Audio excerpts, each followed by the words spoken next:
Hello and welcome to the Captain's Table, ladies and gentlemen. My name is Paul Berserker01 Batman Shelley, your humble host and space bartender at the AstroPub, your space bar at the end of the universe.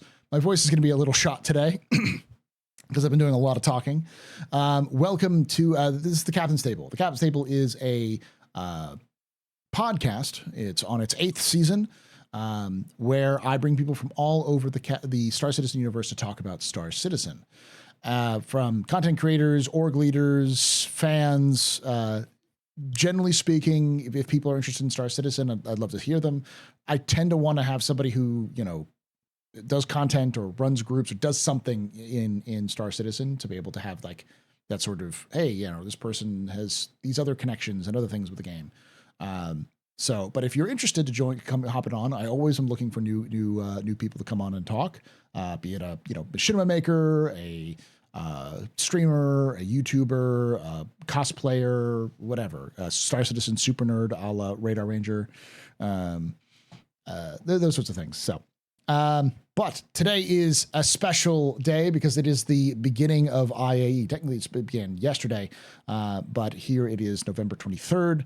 2024. So this is the beginning of IAE 2954.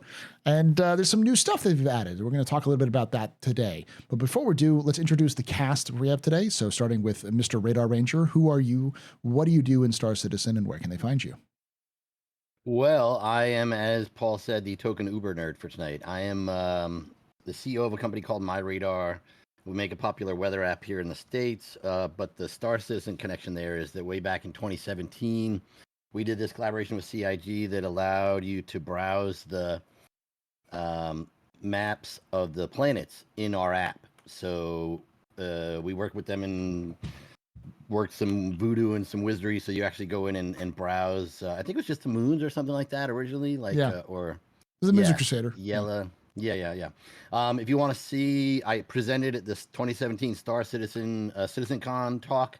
If you want to go check out YouTube, I'm in there after Ian's talk towards the end on the planetary tech. So that's the connection. That was really a lot of fun. I would love to do that again. And then we also, I have to mention this because Darge keeps reminding me, we also launched a satellite into orbit in 2019 that had the Star Citizen logo on it. So I absolutely have my Star Citizen nerd cred, and that's why I'm here. You can find me on Blue Sky. I'm there under agreen.bsky.social, I think it is. Mm-hmm. Nice. That I'll also make that announcement after the introductions about some stuff that's going to be changing in the future. And then we have a new face. Some of you may know them, but Cepheus, who are you? What do you do in Star Citizen, and where can they find you?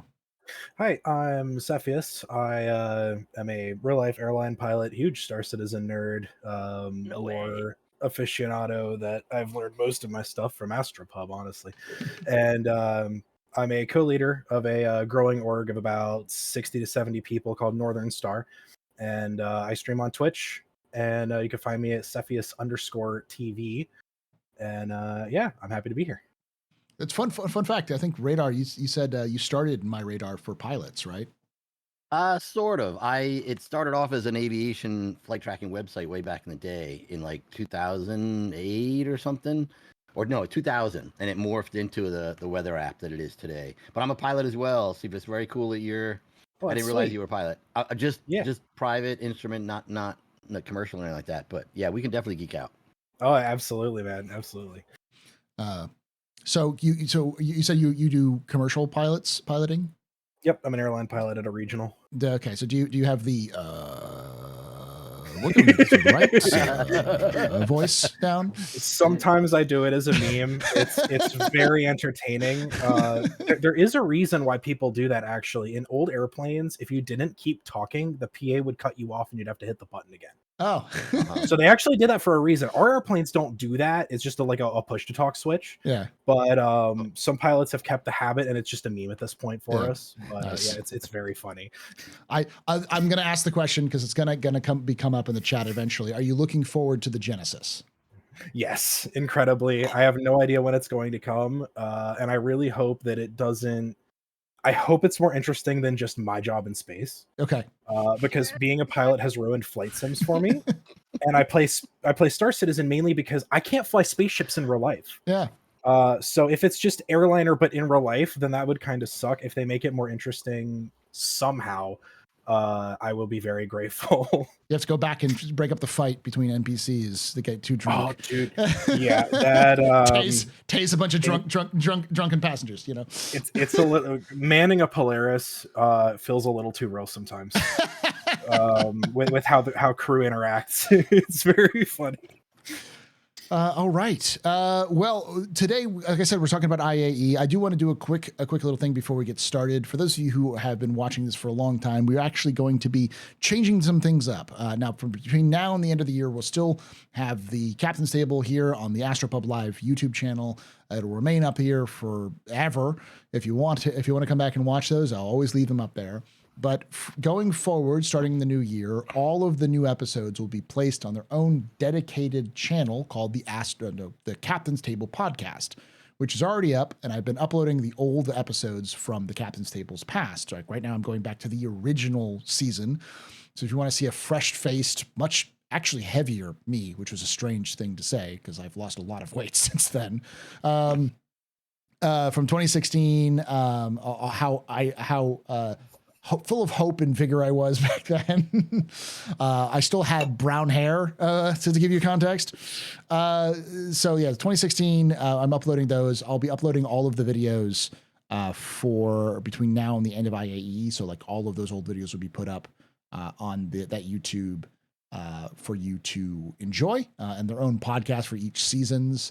And starting in December, I'm going to put up all of the ones from this year will be put up like once or twice a day, 1 or 2 a day will be put up there for probably 1 a day until we get done. And then once we're done, I'll put the first episodes of this podcast on there. Now we'll still be doing this live here on Twitch and of course on the AstroPub YouTube channel. We'll always do this live here, but the recorded podcasts will go up on their own dedicated channel, so that you can enjoy that at your own leisure. It's just a matter of how the YouTube algorithm works. It tends to prefer very simple channels that are very dedicated to one thing. It becomes easier for them to sort. So as I continue to do other games other than Star Citizen and do things like gaming stuff and maybe reviews and other things, I don't want to have that suffer or have the Captain's Table suffer because of that. So it'll basically allow you who are already watching it to find it better when it pops up in your streams. So with that said as well, I'm also doing my IAE lore tour videos, which I'm going to be doing on the Astro Historian. You can catch those every day we already did one yesterday and today, and we'll be doing another one tomorrow all the way through next Sunday. They start at 1 p.m. Eastern, so you can check us out there as well. So let's get started. General vibes of IAE so far. Cepheus, what is your general vibe? How are you feeling about this IAE? I didn't get to attend the last IAE directly at all because I was out for training for my job, and so I didn't really get a good gauge on that one for a comparison point. That said, this IAE, it feels like it's fighting for attention with 4.0, because that's hit wave 1. I'm really hoping that the fact that it is wave 1 and it requires kind of a paid to enter type thing via subscriptions, it'll kind of not take the whole spotlight from IE. That said, I thought the show that they did, the IE show that they posted yesterday, I thought that was very nice. I thought that was a really good show that they did. We learned a good few things from it, and I feel like if they keep doing those throughout, they post a few of those throughout IE, it'll keep the tone a lot more positive. But I know that everybody's kind of just 4.0 kind of thing. That's kind of, I haven't got a whole lot of vibe off it, honestly, because it's been fighting for the spotlight so much. Radar, your vibes so far? I'm gonna say the same thing as him, honestly. He's right that it's vying for attention with 4.0, and you're right though, it is only wave 1 and it's a little bit buggy, so I think there's not really a lot of activity in it. I think I was in there a while ago and checking it out, and I know there's jump gate issues and stuff. So as far as IAE, I think I don't know. Honestly, I'm a little hopeful and curious to see how well it's going to do compared to last year. I am one of those guys. I'm kind of paying attention to the funding for the game, and I would prefer that it, garners enough interest every year, new interest every year, that new people keep coming in and people are interested in spending money in ways that they feel valuable, not like they're throwing away money on something that's not coming out. And I would like to see them come out with some cool ships that people find interesting and want to buy this year, so they can kind of keep up with the funding of last year. I don't think it's in anybody's interest if they wind up having a down year and wind up making less than they did last year. We're not at the stage where we want them to cut back on anything. Mm-hmm. And I'm going full steam ahead. So as far as my vibe on it personally, yeah, that's where I'm at. I'm hoping it goes well. It looks like they made some changes on the inside a little bit. They got that new kind of arch thing at the entranceway. Mm-hmm. The Intrepid is there. It was there yesterday, I guess. I don't know do they have two halls run at the same time today, I think? So there was an issue when I went in last. It was the Aegis was up, but the Crusader Hall was down. It's supposed to be up, but I think there was an issue. There may be an issue that's why it's down. But hopefully it's back up. Yeah, hopefully it's back up by the time people are watching this. But because you only got until the 10 a.m. or 11 a.m. Eastern tomorrow for that, because that's when it'll go back down. The Crusader will be so. Yeah. Overall, though, yeah, that's the gist of it. I'll say that I think there's a couple of weird vibes before it. I think the 4.0 being released has definitely changed the feel of it. I feel like if 4.0 was released before this, then it would have been a much more up IAE. Yeah. But it feels sort of like in a weird sort of gray zone, because we know that 4.0, for instance, is going to wipe a bunch of stuff. So pretty much whenever those announcements happen, when they do a full wipe, the activity just drops, and activity dropping just before IAE is not usually a good thing, because it means that less people are interacting. And if you have less people playing and interacting with the game, that means there's less people who are interested in trying the game out, and means there's less content creators trying the game out for the first time, which means there's less eyes going on to it. So, because it is a free flight week. I will say, go ahead. I was just about to say, the fact that it's a free flight, hopefully they're going to wind up bringing in a lot of new eyeballs anyway, that don't really know too much about 4.0 or care, or, can't get access to it anyway. So performance is really good for this patch. So it is. It is surprisingly good for a free flight. It's astonishingly good for a free flight. Yeah. So I would say if you are a new player who found this somehow as your first chance into Star Citizen, definitely check it out, because the performance is a lot better than it has been in the past. I say that, and now chat's going to fill up with people talking about how they fell through the planet 5 minutes ago or whatever. But it always happens. But in my experience, it has been very good. But I've also only really been on the floor halls, rather than not like going out in space. So. And typically when you hit the weekends is when it gets really bad, because everyone has time to try it out and just haven't experienced that really. So, yes, as typical. So Waffle says, just died to a lift, bro. Like, yeah, that's not performance based. Let's see what I was going to say. I think a lot of people, especially the old hats, are like, where's Jax? Want Jax? Because the Jax McClary videos aren't happening. I want Jax. Is it just my imagination, or was that his voice in the intro to the IAE show yesterday? It may have been the same actor who does the voice. He's just not doing the Jax McClary voice. I will say that I don't think we're going to get Jax this year, because they said last year the reason why they didn't have Jax was because the team that were working on the cinematics that would normally be working on the Jax videos were all working on Squadron, and with Squadron in that sort of last crunch phase before it heads out, I think a lot of it, especially cinematic stuff, is going to be the stuff that they're going to look at and try to fix. So yeah, that makes sense. It does look like that the gameplay capture team is doing videos more and more, and they did the Molly and the what was his name? I always forget his name. The Mission Complete Burrito I Eat guy. Stop the crime. Burrito time. Burrito Garmin time. Humble. Oh, yeah. Garmin Humble, yeah. Garmin Humble. That was all done by the same gameplay capture team that does the ISC stuff. So I think a lot of them are doing some of those advertisings now as well. But I will say, because of those, I'm a little bit more hopeful. I like Radar Ranger watched the tracker a little bit, and it was down compared to last year, but there's also different factors like Crusader generally. Last year actually had a lot better than this year, but last year also had a unique alien starter ship and all sorts of things. And I know that the Aegis ships sold out much faster. The Aegis unique ships like the Javelin and the Idrises, they sold out faster than I've ever seen before.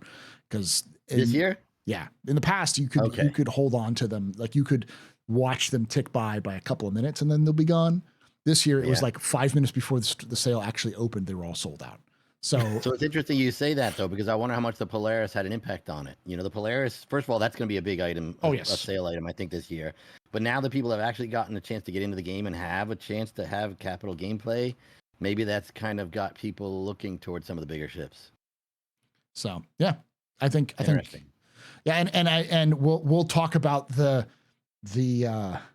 Intrepid in the room now, because I think that also may be a factor of why the funding isn't as good. It's because the Intrepid is sort of a odd choice to start off with. Radar, what is your kind of take on the Intrepid? I like it.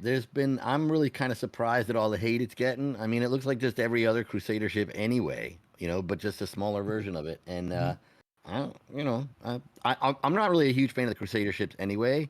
They are kind of neat and handy to fly around, but they're not my first pick from a design perspective. But I mean, you know, I don't think it looks that bad. The interior is pretty cool. It's got a lot of neat features. It's got enough to give you an engineering gameplay, cargo. You know, there's a bed in it. I think you know, it is obviously going to be one of those love it or hate it ships this year. But I'll be interested to see how well it does. I know there's been some beef about the pricing on it and everything, but it's on sale, and you know, I like it. Like I said, Crusader is my first manufacturer anyway, but I'm gonna buy one regardless. Cepheus? So Crusader was my favorite manufacturer until RSI kind of started taking the stage with their newer ships. I still really love Crusader a lot. The like cockpit of the Hercules is just, being an airline guy, it just has the vibe for me. Mm-hmm. So my first time I didn't look at any of the leaks or like initial posts that they made about the Intrepid. The first time I saw it was when I went into the PTU and I looked at the hall in game, and I kind of saw it from a distance. I zoomed in on it and I'm like, oh no, it's ugly. And I rented it. I went in, I flew it around, and I took a lot of time and I went through the ship kind of piece by piece. The interior of it is awesome. The ramp to get in and out of it is awesome. It flies really well. And I remember flying it around for a few minutes and I was like, you know, the ship's actually pretty nice. It's got a nice cockpit. It's got a nice interior. And then I hit F4 and I was jump scared by the exterior of it. Yeah. I like jumped a little bit. It's like, oh, this is what I'm flying.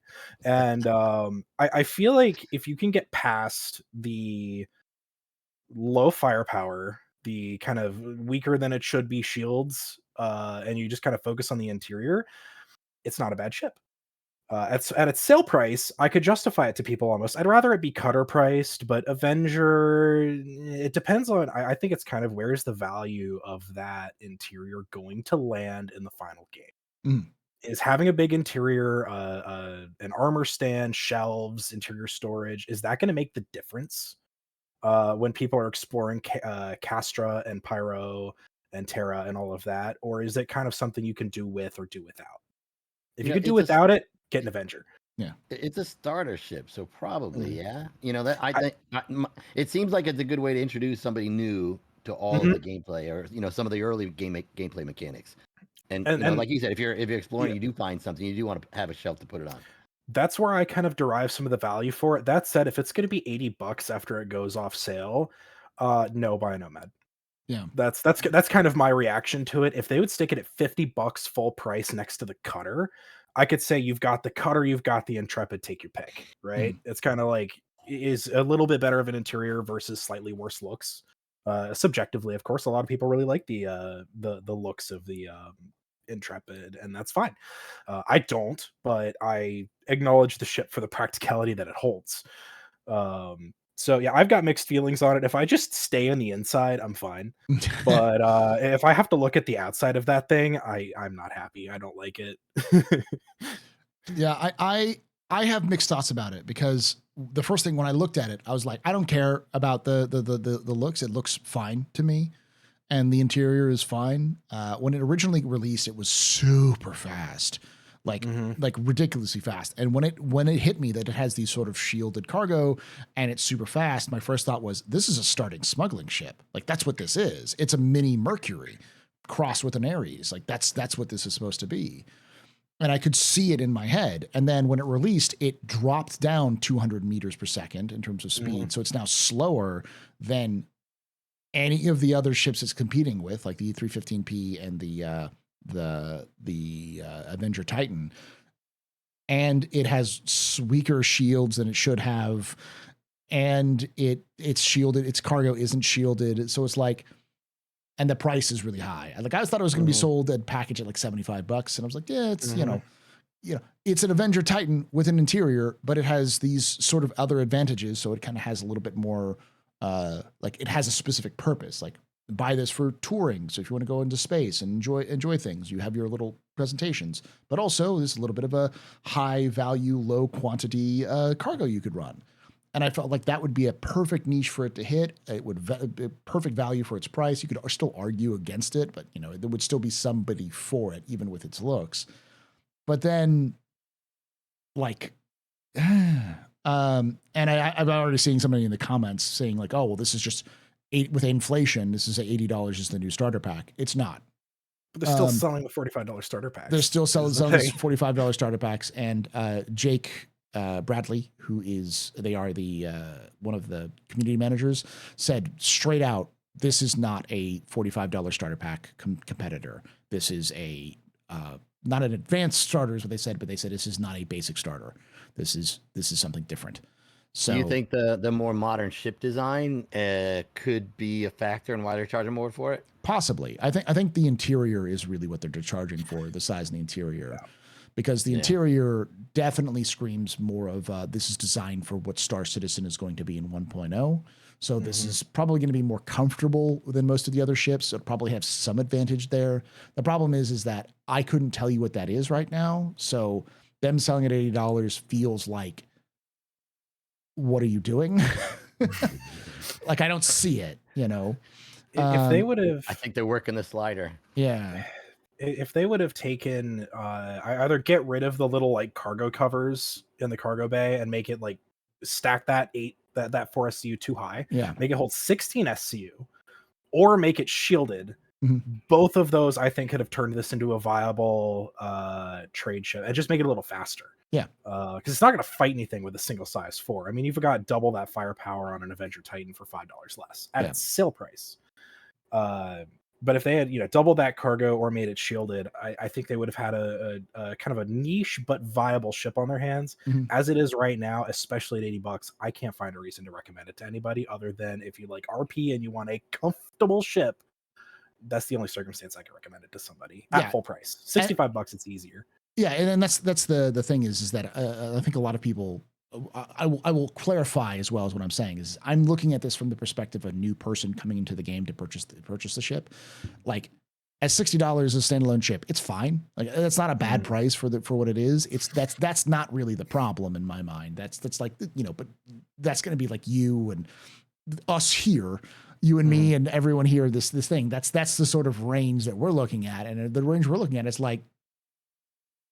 That's fine. It was great for a tiny little ship with LTI, and it was great. It's a fine little thing. But when you're looking at it from the perspective of somebody who's coming into the game now, it's like if you had a friend coming in there, would you tell them, get this ship? And why would you do that? And it's not a problem that's unique with this ship. It's a problem that's kind of gone on with a lot of the starter ships. And I'm hoping that CIG sort of consolidates a lot of ships when they start getting towards 1.0 so that all advanced starters are the same price and all just like all the basic starters are the same price.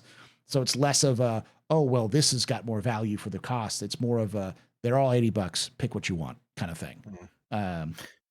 So, But yeah, I want to like it. I think if CIG, because someone else pointed out in the chat, but it does have high range, but so does the cutter. The cutter also has a pretty high like range in terms of quantum fuel. So it doesn't really differentiate itself enough from the cutter, and it's also more expensive than the cutter. It's more of a Avenger, which is the problem is the price. It's the price and what it can do. If it was cheaper, what it currently does is fine. But if at this price it needs to value, it has to have some sort of value for that starter person. Why should a person choose this ship to be their first experience in Star Citizen? So, yeah. How does its range compare to the Cutter Rambler? I don't know. I haven't checked the Cutter Rambler's quantum fuel, but I know that the Intrepid has 1K or 1K or 1 million. I think it's 1 million. 1 million quantum fuel. So the Rambler apparently is better. So yeah, because the Rambler is also cheaper, isn't it? Yeah, it's also cheaper.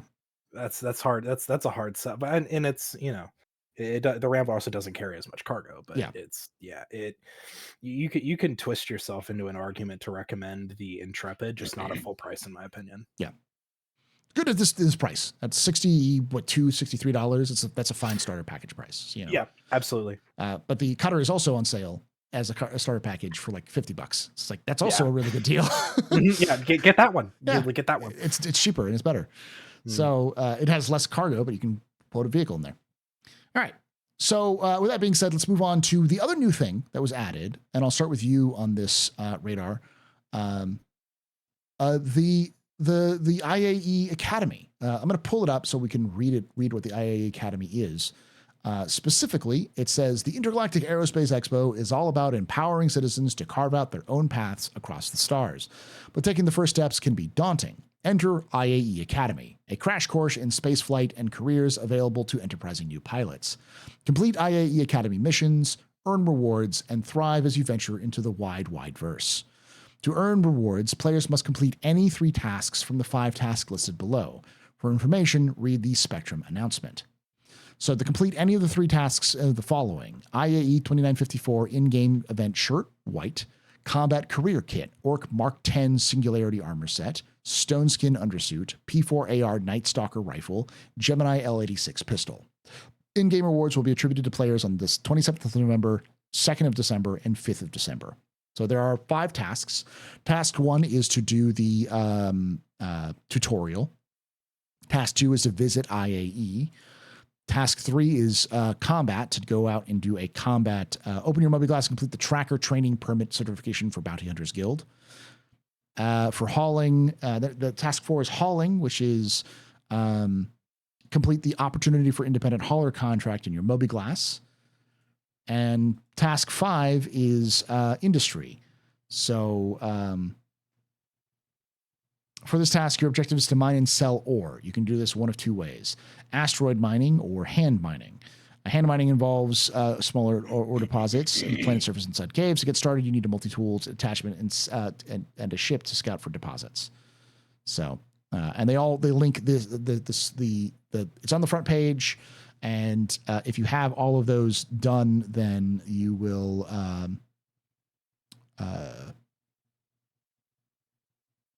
have what does it say? It will track all your page on there, but if you get all those done, they have the guides done by the community that are linked there in videos. So if they've got like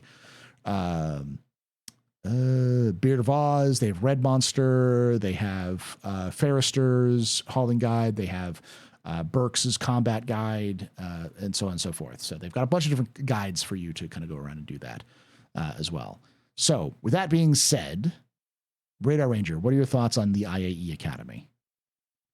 I think it's a good idea. I was kind of a little bit surprised about the messaging on it, though. It seems like it's targeted towards somebody who's to all the free fly people who maybe are new eyeballs on the game and haven't actually played yet. Mm-hmm. It's obviously designed to kind of get you going through all the mechanics that are out there in the game and sort of let you test your waters. It forces you to go through the tutorial and everything else. But like you said, it was on the main page, and I see it. But it's like if I was a brand new Star Citizen person, and if I came to the website, I might not it's not that entirely obvious. So like if you go to the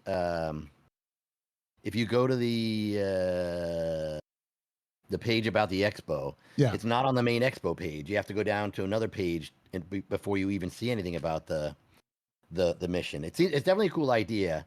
If they were targeting towards new people, they probably should have been a little bit more upfront with it to like get it in front of people so that they saw it a little bit easier. Mhm. It sounds like it would be a good idea to get everybody, you know, to give them a reason to try everything out in the game so they can kind of show them what it's capable of. Yeah. But like and I'll probably do it too. I think maybe that tutorial might be a little bit painful to go through, but Well, you don't have to do the just to have the tutorial. goodies. You just have to do 3 of the 5. Oh, that's So, true. Okay, right. Yeah. Yeah. I mean, I think it's a good idea. I wonder what kind of impact. It'd be interesting. I would love to see their metrics on whether or not after the fact it was successful in getting people into the game and trying it out. Yeah. I mean, they do have a hard task to show people how to, what can you do in the game if you don't have a user's manual and it's in such an alpha state.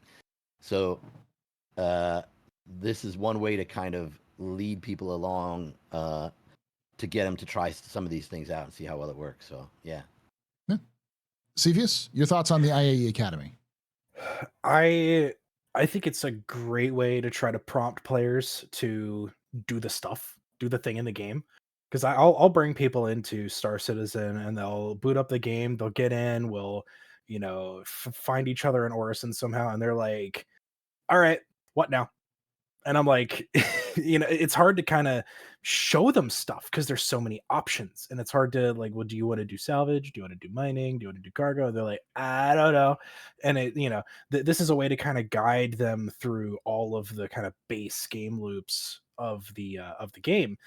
I think, like Radar said, it's a little bit. It's not in your face when you jump into the website when you get your free fly account set up. I think it needs to be more in your face. I wish they had kind of implemented this as a mission chain in the game. Mm-hmm. Like when you boot up the game or even on the home screen, it would like pop out at you and, do the IAE Academy kind of thing. I really wish it would do that because I think that the idea is a great way to kind of let people chew on the content that this game has to offer in a bite-sized, one bite at a time. Because that's one of the biggest problems for this game is just once someone finds their content, they have tons of fun. Mm-hmm. But if someone just jumps in and has no idea what to do, they're never going to play it because they don't know what to do. So good idea. Player needs objectives, which you're trying to say. It's like, yes. The tutorial mission I think is a good step in that direction, but unless it's changed since the last time I played it, it was here's your hab, go to the starport, here's your ship, good luck. Guiding you through like a mission of every game loop, more or less, is I think a really good way to kind of let people kind of take a bite, see what they like, see what they don't, and then they'll continue playing with the content that they found that they like. I just think they need to like shove it in your face more in the game because CIG is very reliant on the website, which for us experienced backers is fine. I probably, like many people, have the website like bookmarked on my Chrome. It's one of the first buttons up there. But I know a lot of people don't do it. I'm like, what the hell is the website? I want to join your org. Where the hell do I go? I don't know where this is. And I'm like, I get quiet. Yeah, that's good idea. Fine execution. They need to shove it on new players more so that they see it. Yeah. I'm of same minds as both y'all. I think the biggest disappointment of the IAE Academy is that it's not in game. I will forever be an advocate for CIG to put things in game more and more. It is a step in the right direction. I think having an event or having things that people do is just like, hey, come on and do this sort of thing. And I think CIG has been slowly getting better at it. I do understand that part of it is probably that the mission team is busy doing other things. Yeah, it's a lot more work to put it in game than it is to put it in a website. Yeah. And they can track it easier. And there have been a lot of people in chat who are like, the tracking doesn't work. And that's the problem, is that a lot of stuff in Star Citizen doesn't work. And the tracking system probably is broken and probably has other things. And a lot of the people who'd be fixing a lot of those issues are probably working on 4.0 because they need to get that out the door before the end of the year. So it's a kind of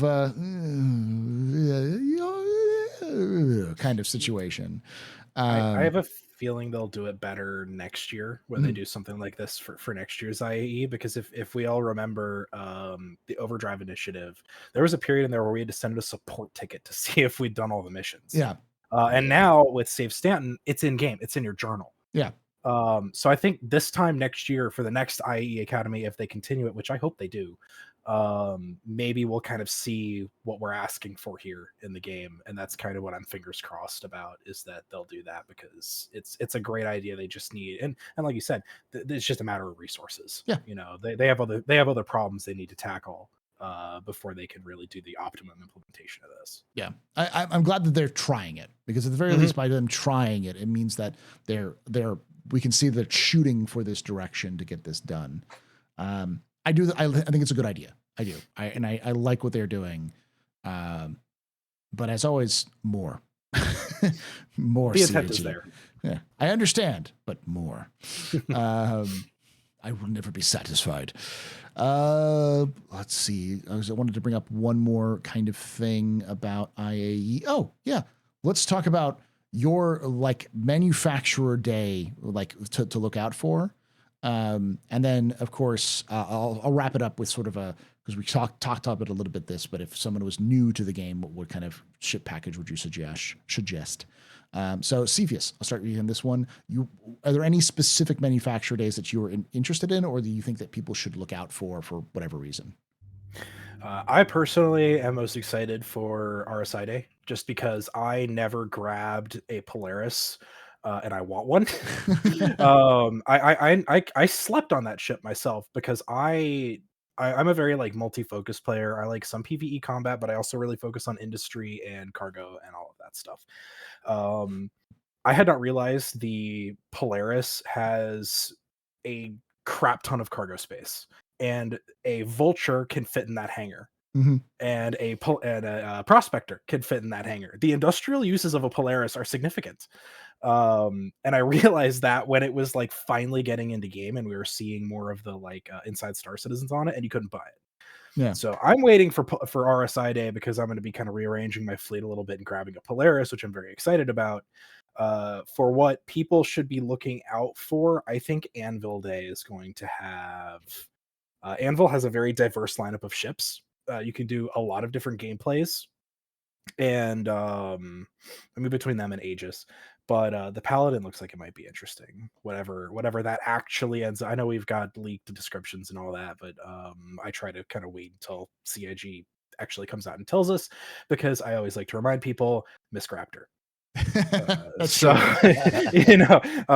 so let them tell us about the ship. But yeah, I look out for RSI Day and Anvil Day is what I would tell people. For you said starter packs that I'd recommend to new players. Let's wait for that. Let's do that. Let's do that after we talk about it. Okay. Yeah. Radar. Your what are you looking forward to, and what should people look out for this IAE in terms of like? It's funny because it used to be Aegis Day, because that was going to be the day where you could buy an Idris or a Javelin, and participate in the F5 wars. But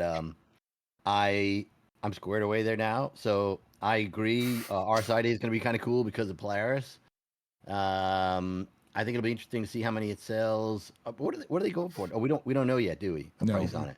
Typically, they increase about 10 to 25% when they go live. So, which would place it somewhere between $800 and $900, because it's currently like $750.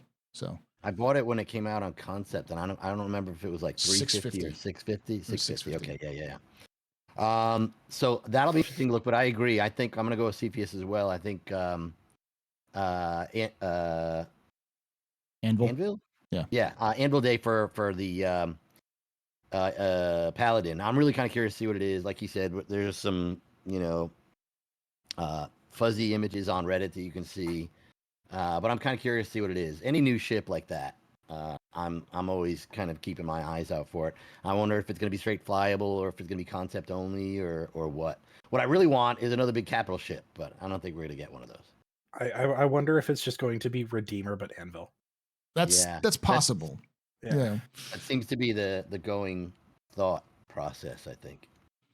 I personally, I'm gonna switch it up a little bit. I'm personally looking forward to the Drake Day, because one of the things that is big now is that they've now confirmed that that MISC and Drake are going to be the next big manufacturers after RSI is finished, and we know that the Ironclad is going to be worked on. So the Ironclad's being up for sale again will be interesting, as well as the Kraken, because now they've been making a lot of references towards the Kraken. So it would be interesting with all of the changes they've been making and the Kraken Privateer and how they work.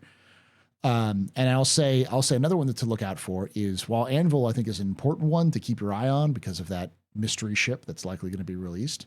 For those the rumor's name is the Anvil Paladin. We don't know if it's true or not. But I do think another one to look out for is Consolidated Outland. I think the Pioneer, the F5 wars for the Pioneer are going to be big this year. Yep. I think they laid the groundwork for that. So I'll tell you what, though. They have been. So my theory, and it's probably pretty well supported, is that the exterior of the Kraken is done because they needed it for Squadron 42, and they probably have maybe, if no interior at all, maybe they had like a minimal, maybe a couple bridge layouts or something like that for cinematics or something. But if what you said is true and they really are starting on Drake stuff next, like you want to see CID print money, get that thing done in time for next year. There you go. Yeah, get that thing done in time for next year's CitizenCon, and that will be one way for them to get the money machine. Full disclosure, I am a biased source when it comes to Drake, though. So that's the reason why. So I had no idea. So there's a good question in there for you guys. Do you think they're holding the Idris for Squadron's release? Mm-hmm. Do you guys think they would release the Kraken without the Idris? Yes, 100%. If it was done, they'll release it because it's not. I don't think it's a. Yeah, go ahead. I was just gonna say I'm just skeptical that they'll get it done in time before Squadron. Like I don't know if there was suddenly a big huge push for them to get it done. Like probably of all of the ships, the kit that they have done the most is probably for Drake stuff. Mm-hmm. So like if they really wanted to put their energy into it, and after they got the RSS stuff, if they really did want to plan on a big huge money printing binge for next year around this time, then that would be neat to get it out just before. CitizenCon or before Squadron comes out. I I'll have another question after the starter package question though, because before we get to the starter package, because that's another thing. Like we got in the IAE show, we got some new reveals, which I think also bodes well for if Drake is going to be Drake and MISC are going to be the manufacturers afterwards. Bodes well for the Freelancer. And Freelancer, the Connie and the Caterpillar, because they showed off that the Carrack has doors now for cargo that you can open up for 4.0, plus the blast shield and a bunch of other things that have been working on the Carrack. So they got the Carrack up to standard, which tells me that possibly we're going to see the Caterpillar finally get its doors that lower. It's like elevator doors that lowering, and the interior of the Freelancer reworked, and maybe the Connie get its own interior pass. They did say add it as well that they're looking at doing a Connie interior pass to kind of bring it up to standard. So there's a lot of. Why'd you say the Freelancer though? Do you think they're gonna do a rework on that or something? I think they're gonna do an interior rework when they work on the Starlancer and the because they said that MISC is going to be the next major focus after RSI.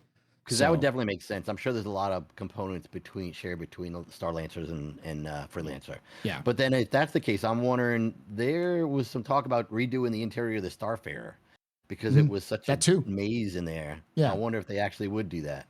That would make sense too, because the Starfarer was built before they had the big scale of MISC before. Now that they have the big scale with things like the Starlancer, the whole series, and probably the Odyssey coming up, I wouldn't be surprised if they went back and also gutted and redid the Starfarer to make it more usable for.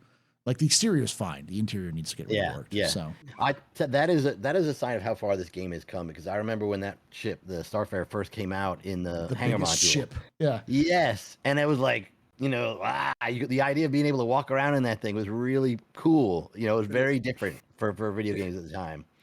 And the detail was, especially for back then, was crazy. Mm-hmm. And now we take it for granted. We're walking around a Polaris and Yeah.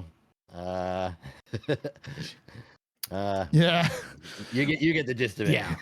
But I mean, the fact that they went through and actually fixed the Carrack after many people complaining gives me hope that is. Yeah. And so I will also ask you this, starting with this, Radar, your thoughts on the IAE show. Is this a good idea? Do you like what they're doing with the IAE show? Because it's a little different from what they've done in the past, where they usually do just sort of like a manufacturer spotlight of what they are and the ships they have and them talking about it. This is a lot more, it's not different than they've done in the past. So a little more produced. Yeah. I would say absolutely. I'm always looking for new content, anything to mix it up a little bit, and especially if it's got information to present in it.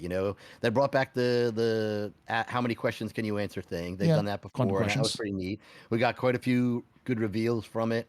I like the little, I'm a big fan of the animations, the cinematic stuff that they come up with. I always think those are neat. And the questions were paced and edited. Paste as in paste properly and edited, and they were nice and clean and quick, and we got some really good information out of it. So yeah, I like it. I hope they do more of it. It was only that one, right? They didn't do another one today. I'm wondering if they were actually okay. I think the next one is going. They were going to try to do one every day. They said they're going to do one every other day. I think so. I think the next one's releasing either Sunday or Monday. Oh, right on. Because Sunday is, what is the manufacturer for Sunday? Is it Alien? No. Misk, I think. It's Misk. Oh, it's Misk. If it's Misk, then yeah, it's the Starlancer. So they'll talk about the Starlancer and other kind of stuff like that. So that makes sense. So we'll probably get another one next time. So, I'm sorry. I see a CIG member in chat who's saying things, and I'm like, how can you get lost in that? Well, I guess lost in saying that they get lost in the Starfare, and it's like, really. You never mind. About you, Cepheus, IAE show. What do you think? I think it's a good compromise between inside Star Citizen and the IAE content that we've got in the past. But I miss Jax. I miss Jax's Top Gear style, manufacturer day stuff. Those were so much fun. I was always so excited to watch those, and I'm not excited for the IAE show. But if they're not, I feel like if they're not bringing back Jax right now, because for whatever reason or not, I'm happy with this in its place. We got a lot of good information off that one. I hope we continue to get good information off of future episodes. And I'm happy. I'm definitely happy. I just really want Jax back. Jax and Jimmy, all of that, all those episodes. I rewatch those on occasion just because they're so much fun. Yeah. They're always a good time. And I really wish they could do that. I know why they're not. I just wish that they could. Mm-hmm. And but if it's kind of this or that or nothing, give me the IAE show. I like it. I'm gonna watch every single episode. And I'm pleased. I'm pleased. Yeah. I personally hope that they bring back a lot of that. There was rustlings a year or so ago that the lore team was thinking about or was writing episodes for audio and video shows to play on the screens around the verse, or for you to be able to watch in your ship. So, because a lot of the lore stuff that we have is actually transcripts from shows on Spectrum. So, Spectrum's the in-game version of the internet and the cable TV combined. So having those be actual animated or at least audio format so you can hear them would be neat. And I'd love to see a Whitley's Guide series on various ships that they do, which are 5-6 minutes long, and then be able to do the IAE shows and stuff like that. But I do like the videos. The videos they're doing is better. I kind of like last year. I like Jax, but I like Garmin Humble and Molly. I love that sort of compromise. I'd love to see more of those, but I'm a sucker. I thought was inane. I'm sorry. I'm glad they didn't do that again. it adds depth to the universe that isn't text. Yeah. And I so appreciate that. Yeah. I appreciate the fact that they're doing that. And yeah, my ultimate dream for just a feature that I would like before 1.0 is give all of those screens in our ships or even your Mobi-Glass the ability to open Spectrum. And you Yeah. could see like maybe all their YouTube videos they could port over to Spectrum inside Star Citizen Live, all the commercials and promotional stuff. Put all of that in a format that I can watch it sitting in the crew lounge on the Polaris or in the Star Lancer Yeah, or in like that would be whatever ship. Give me something to do during that 7-minute quantum travel. Yeah. yeah. That would be, I mean, engineering, whatever, but that would, that would be a huge quality of life thing. I'd spend so much more time just sitting in game watching this stuff. Yeah. Nice. They'll probably get to that point eventually.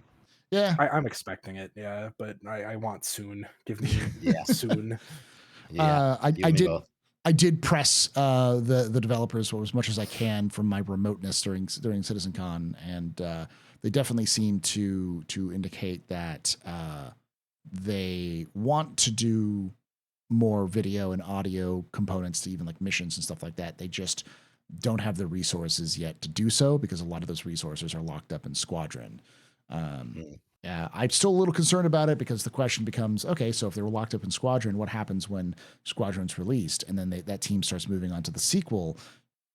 Do you have those cinematics teams suddenly? Like what's going to happen? We had that debate a little internally, and whether or not would they jump to the sequel right off the bat, or would they stay focused on Star Citizen for a while? Mm-hmm. I could definitely see arguments for both, but I think my view is that and I don't know if we talked about this last time already, but my view is that they need to get to a point where if they have Squadron 42 coming out in 2026, it's prudent for them to have an MMO type game ready to receive a player that's just come out of that game who's looking for more. And if they don't have a really good experience with Star Citizen that's not buggy like it is now, has some complete game loops in it, has some new player experiences in it, somebody to effectively work that funnel from Squadron 42 into a longer term MMO, if they drop the ball with that, I think they're missing out on a good business opportunity to really keep the machine going. And if they try to go straight from Squadron 42 to the next sequel and skip over putting the effort into Star Citizen, I think that's a mistake. Yeah, I agree. That's really the question when it comes down to it. So I would love to see them transition. I personally believe they'll kind of wait for a little bit before going on to the next one, though, because the team needs a break. Give them a couple of months to just whoosah and just do other things. And the teams that will be doing like a small strike team that works on just fixing bugs and other things that pop up and keeping it stable and maybe adding in cut content, whatever cut content they have is like free updates over the course, that sort of thing.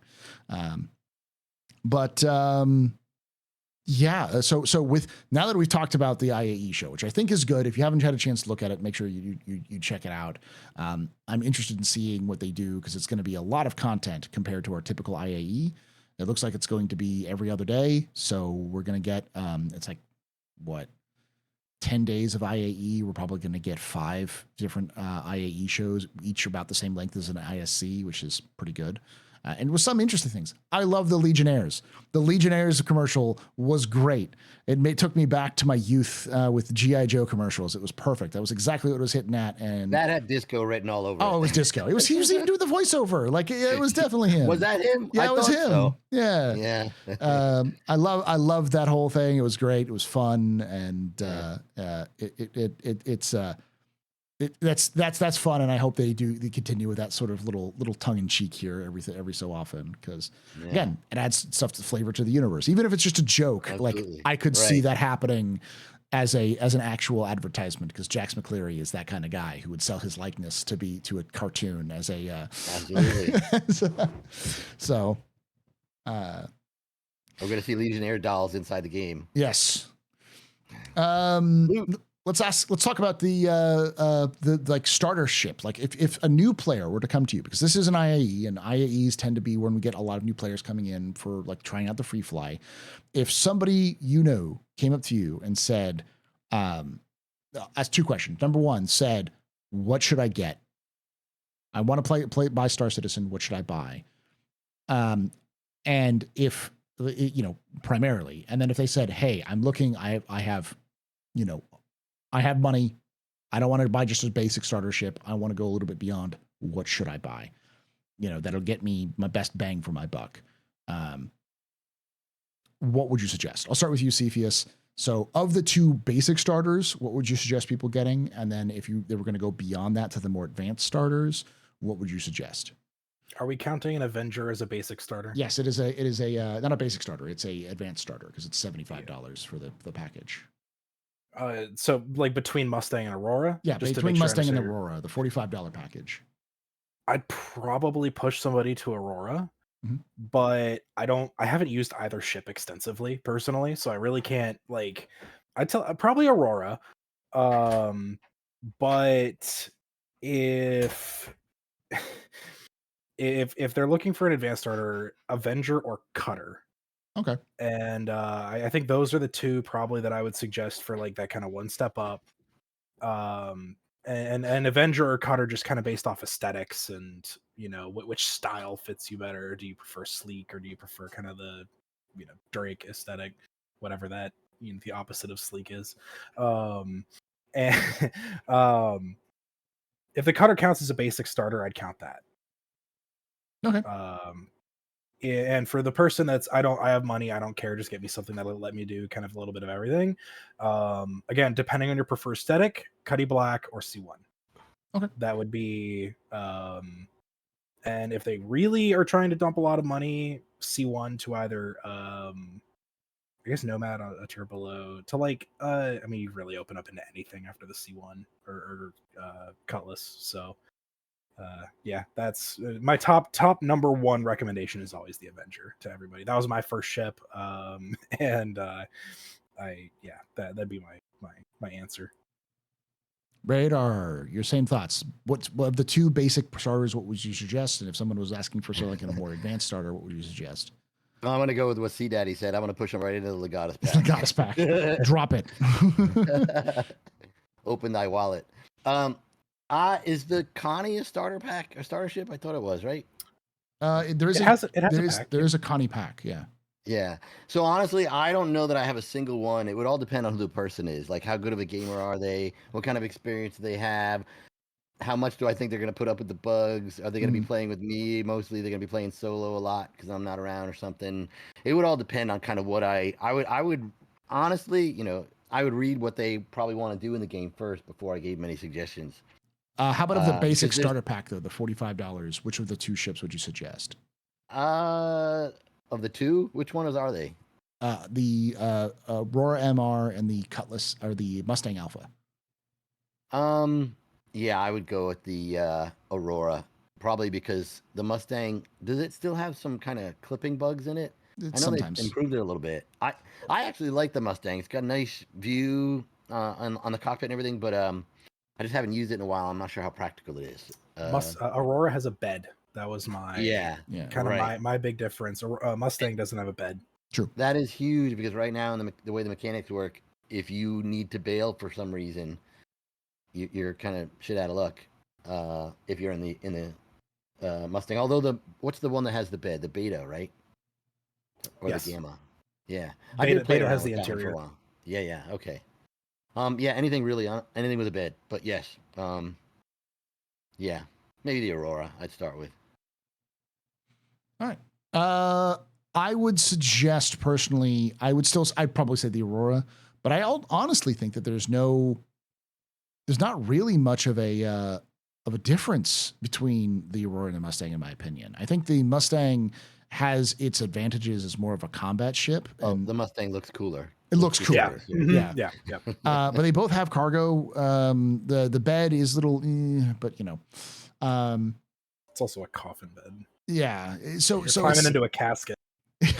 So it's a little off. And I'd also suggest, again, this is just typically, you don't need anything more than a $45 package. Everything else can be earned in game. And while yes, it is scary to have things like, in 1.0, we're gonna have to build all our ships and all these sorts of things. It's like, we have years before 1.0. You can enjoy the game with what you have, and if you want to purchase ships later because of those things, you can. It's not like that's going away anytime soon, but $45 gets you in the door and lets you enjoy the game for right now, and worth your time and money. Some things. There's a lot of game between here and 1.0. Yes. If someone was saying, "Hey, I'm going to get one more advanced stuff," I would say, in order, for just general purposes, the Avenger Titan, and then beyond the Avenger Titan, I would say the Cutlass Black. If they wanted to go up further, I would say, "Are you insane?" But the Connie or the Freelancer are both good options as well. The Freelancer probably a little better than the Cutlass, especially with Pyro coming out. But at that point, you're dropping like $200, so $250. And you can buy The good anything thing at about the that point. Connie, yeah, the good thing about the Connie is you can actually do a little multiplayer with it. So if you wanted to really get in there with them, you could man a turret and kind of show them the ropes a little bit more. So that's kind of why I was asking about it. Yeah, and I'd say like that's one of the reasons why I'd say the Cutlass is a good step up from, say, it's like kind of a solo starter ship, because it is a multi-person. It's got 2 other seats. It's got a co-pilot seat and a gunner seat, so it has that sort of multi-crew vibe if you wanted to. So, but yeah, that's kind of what I would suggest. I think that's going to wrap it up for our discussion on IAE, almost exactly at the 1 hour mark. We're going to take a break for a few moments and take questions from chat. For those of you who are newer, I break this up into 2 parts. So the first part is the discussion, and that'll be posted on YouTube after the fact. And then I will do I'll post the question and answer session separately. It helps with the kind of keeping the hours down, so someone doesn't look at the videos and goes, 3 hours. I'm not going to watch 3 hours of this. And also, we have a new question bot created by. Was created for the info runners originally, so that we've kind of modified for my channel. So if you put question in brackets in the chat and then ask your question, the bot will pick it up no matter what, and I myself and as well as the entire cast can actually see those, so we can go back and look at them and answer those when we get a chance to. But before we get to that, thank you for watching. If you enjoyed this, make sure you hit that like button, subscribe for more content, hit the bell icon to be notified when there's release. As always, I want to hear your thoughts on any of these things we talked about in the comments below. Make sure to check out Cepheus. What was the name of your organization again? We're called Northern Star. Northern Star. And check them out at twitch.tv/Cepheus_TV. Check out the My Radar app. And of course, Andy Green on Radar. Or Radar Ranger on. Can I do a plug for our org too? Sure. Enemy Contact. Go look us up. Enemy Contact is also where. Why am I blanking? Nubifier. Yeah, Nubifier is his org as well. So go check that out. And if you want to watch us live, twitch.tv/TheAstroPub, youtube.com/TheAstroPub live on Saturdays starting at 4 p.m. Eastern, 1 p.m. Pacific. Would love to have you come down and join us live for these events as well. And I've also moved social media accounts too. I am also on Blue Sky under Paul Shelley .blsk.social. So if you look up the AstroPub, you'll be able to find me there as well. Love to have you join me there. I do talk a lot about space and science fiction beyond just Star Citizen, including my ever-present obsession with mechs and mecha. But love to see you there. And remember to subscribe to the Captain's Table podcast YouTube, because that will be where all of these will live in the future. Like I say every time, hope to see you someday in the black.